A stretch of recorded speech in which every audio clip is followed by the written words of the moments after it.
안녕하세요. 오늘은 청취자분의 금융생활 안전망, 이걸 좀 더 튼튼하게 해줄 중요한 제도 변화 소식들, 이걸 좀 모아왔습니다. 네, 안녕하세요. 예금자 보호 한도 상향 소식이 있고요. 또 은행 업무 접근성 개선 방안, 그리고 최근에 관심이 집중됐던 그 새마을금고 감독 강화까지 이 세 가지 핵심 내용을 좀 집중적으로 살펴보려고 합니다. 네, 중요한 변화들이죠. 이게 구체적으로 뭐가 바뀌는 거고 또 우리한테 어떤 영향을 미칠지 오늘 명확하게 정리해드리겠습니다. 좋습니다. 그럼 가장 먼저 많은 분들이 기다리셨을 것 같은데요. 예금자 보호 소식부터 알아볼까요? 오는 9월 1일부터 예금자 보호 한도가 기존 5천만 원에서 1억 원으로 2배 오릅니다. 네, 맞습니다.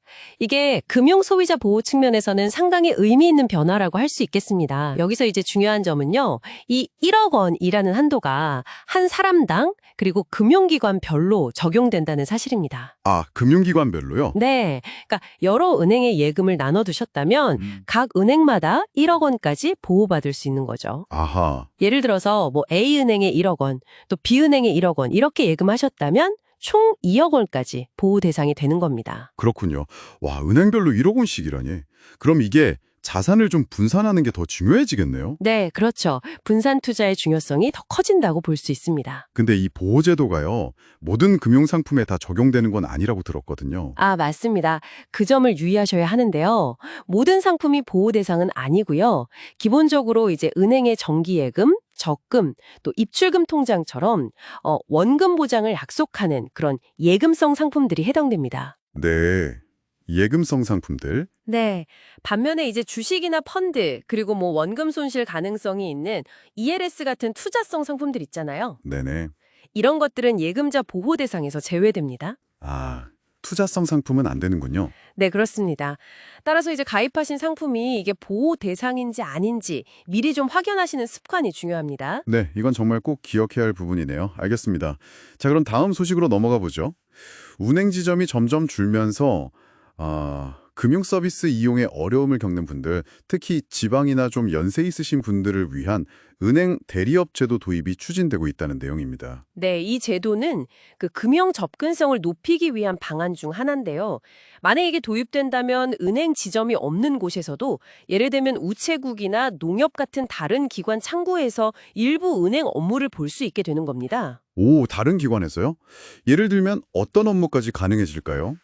뭐 예를 들어서 대출 상담을 받는다거나 아니면 신청서를 그냥 접수하는 정도, 그 정도의 업무가 가능해질 수 있습니다. 상담이나 서류 접수 정도? 그럼 접근성은 확실히 좋아지겠네요. 근데 이게 모든 은행 업무를 다 볼 수 있는 건 아니라는 말씀이시죠? 그렇습니다. 아무래도 이게 대리 업무이기 때문에요. 최종적인 대출 심사나 승인 권한은 여전히 은행 본점이 갖게 됩니다. 아, 그렇죠. 심사나 승인은 본점에서. 네. 그리고 또 하나는 이게 모바일 뱅킹 같은 비대면 거래하고는 좀 별개로요. 어디까지나 대면 창구를 통한 업무 지원에 초점이 맞춰져 있다는 점. 이걸 좀 알아두셔야 합니다. 네네, 알겠습니다. 아직 뭐 법 개정이 필요한 사안이라고는 하지만 긍정적으로 논의되고 있다고 하니까 좀 기대해봐도 좋겠네요. 네, 조만간 좀 가시화될 수 있을 것 같습니다. 네, 금융 소외지역에 계신 분들께는 정말 큰 도움이 될 수 있겠습니다. 자, 이제 마지막으로요. 새마을금고 관련 소식입니다. 최근에 뭐 여러 사건들이 있으면서 불안감이 좀 커졌었는데요. 이 자료를 보니까 근본적으로 새마을금고가 일반 은행하고는 좀 다르게 금융감독원이 아니라 행정안전부의 감독을 받아왔다는 그런 구조적 차이가 있더라고요. 네, 맞습니다. 그래서 상시 감시 체계가 좀 미흡했다 이런 지적이 나오고 있습니다. 뭐랄까 지역 기반의 상호금융기관이다 보니까 감독 체계가 좀 달랐던 거죠. 네, 바로 그 점 때문에 이제 정부가 감독 강화에 나선 것입니다. 2024년 7월 21일부터 특별 점검에 착수했고요. 여러 가지 제도 개선안을 내놓았습니다. 아, 개선안이요? 어떤 내용들이 있나요? 핵심적인 내용을 좀 보면요. 횡령 같은 아주 중대한 금융사고 책임자는 즉시 면직시키는 이른바 원 스트라이크 아웃제를 도입하기로 했고요. 원 스트라이크 아웃제요. 와, 강력하네요. 네. 그리고 또 내부 비리를 신고하는 사람에게 주는 포상금 있잖아요. 네네. 이걸 사고 금액의 10%, 최대 8억 원까지 아주 대폭 올렸습니다. 8억 원이요? 와, 기존에는 최대 8천만 원이었던 걸로 아는데 10배나 늘어난 거네요? 네, 맞습니다. 10배죠. 이야, 이거는 뭐 내부 고발을 정말 활성화해서 문제를 좀 뿌리 뽑겠다. 이런 강력한 의지가 느껴지는데요. 네, 그런 의지로 해석됩니다. 그 외에도 이제 부실 우려가 있는 금고 100곳을 9월까지 집중 점검하고요. 앞으로는 분기별로 전국 모든 금고를 정기 점검하면서 중앙회 직원이 직접 현장 실사까지 나서는 등 감독 수위를 전반적으로 높여서 신뢰를 회복하고 내부 통제를 강화하겠다는 그런 목표입니다. 네, 알겠습니다. 오늘 살펴본 내용들을 좀 정리해보면요.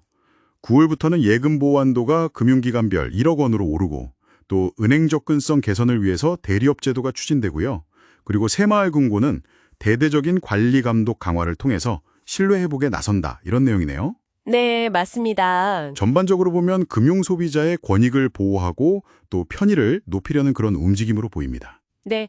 그래서 특히 새마을금고 이용자분들께서는요, 만약에 좀 의심스러운 점을 발견하신다면, 주저하지 마시고, 이번에 개선된 신고 제도를 적극적으로 활용하시는 것이 좋겠습니다. 네, 적극적인 신고가 중요하겠네요. 그리고 모든 금융 소비자분들께서는 9월부터 확대되는 그 예금 보호 제도를 잘 이해하시고 이걸 바탕으로 자산을 여러 금융기관에 안전하게 분산 관리하는 전략 이런 걸 좀 고려해 보시길 권장합니다. 좋은 말씀 감사합니다.